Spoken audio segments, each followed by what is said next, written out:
আসসালামু আলাইকুম। সাংবাদিক ভাই ও বোনেরা, আপনারা দীর্ঘ প্রতীক্ষায় ছিলেন, সারা জাতি প্রতীক্ষায় আছে। বহু প্রত্যাশার একটা নির্বাচন হয়েছে। নির্বাচনের ফলাফল নিয়ে আজকে আমরা কোনো কথা বলবো না, কিন্তু আমরা বুক ভরা আশা নিয়ে এই সংসদে এসেছি।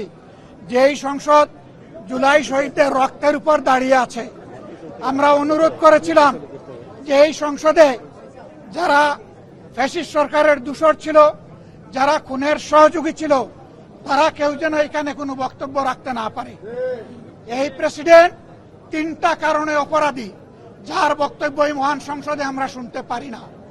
প্রথম কারণ হচ্ছে তিনি সমস্ত খুনের সহযোগী ছিলেন। তার আমলে যে খুনগুলো হয়েছে, একটা খুনের বিরুদ্ধেও তিনি শাসক গোষ্ঠীর প্রতিবাদ করেন নাই। সেই খুনে তিনি কোনো ব্যবস্থা গ্রহণ করেন নাই। প্রেসিডেন্ট রাষ্ট্রের অভিভাবক হিসাবে তিনি জঘন্য অপরাধ করেছেন রাষ্ট্রের নাগরিকদের প্রতি।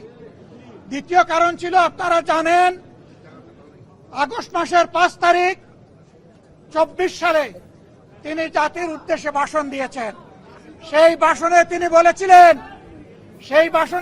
বলেছিলেন যে তিনি ফ্যাসিস্ট প্রধানমন্ত্রী পদত্যাগ করেছেন এবং তিনি তা মঞ্জুর করেছেন। পরবর্তী পর্যায়ে আপনারা দেখেছেন, দুইটা মিডিয়ার সাথে সাক্ষাৎকার দিতে গিয়ে তিনি তা অস্বীকার করেছেন, নতুন গল্প সামনে নিয়ে এসেছেন। তিনি জাতির সামনে মিথ্যাবাদী হিসাবে সাব্যস্ত হয়েছে। দেশের প্রেসিডেন্ট মিথ্যাবাদী সাব্যস্ত হওয়ার পরে প্রেসিডেন্ট হিসাবে তার আর কোনো নৈতিক অধিকার থাকে না। নতুন রিন গভীর থেকে পরিষ্কার করে কাপড়কে রাখে নতুনের মতো উজ্জ্বল। নতুন রিন অ্যাডভান্স পাউডার। 3 নম্বর অপরাধ তিনি করেছেন, তিনি নিজের হাতে অর্ডিন্যান্স সাইন করেছেন। এই জুলাই অভ্যুত্থানের পরে ফেব্রুয়ারির 12 তারিখ নির্বাচন হবে। নির্বাচনের পরে যারা নির্বাচিত হবেন তারা 2টা ক্যাপাসিটিতে নির্বাচিত হবেন।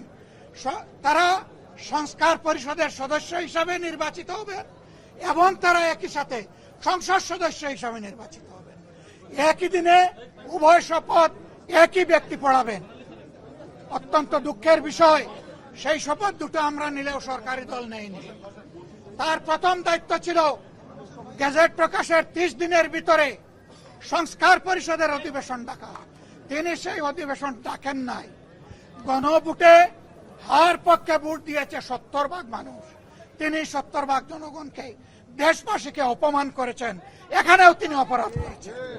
এই 3 অপরাধের কারণে আমরা তার ভাষণ শুনতে চাইনি এবং আমরা সরকারি দলকেও অনুরোধ জানিয়েছিলাম, স্পিকার মহোদয়কে অনুরোধ জানিয়েছিলাম তাকে যেন ভাষণ দিতে দেওয়া না হয়। তারা আমাদের কথা গ্রাহ্য করেন নাই। আমরা সংক্ষুব্ধ হয়ে সংসদ থেকে বের হয়ে এসেছি।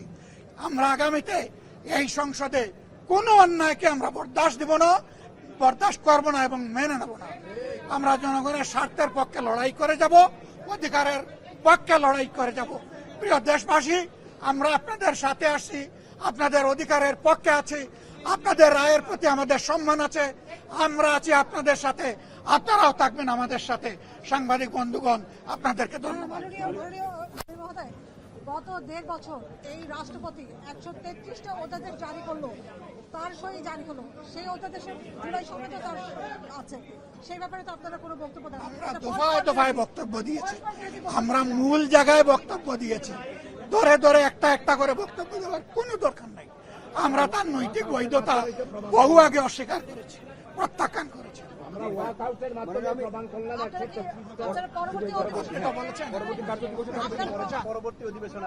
অবশ্যই আমরা যাব।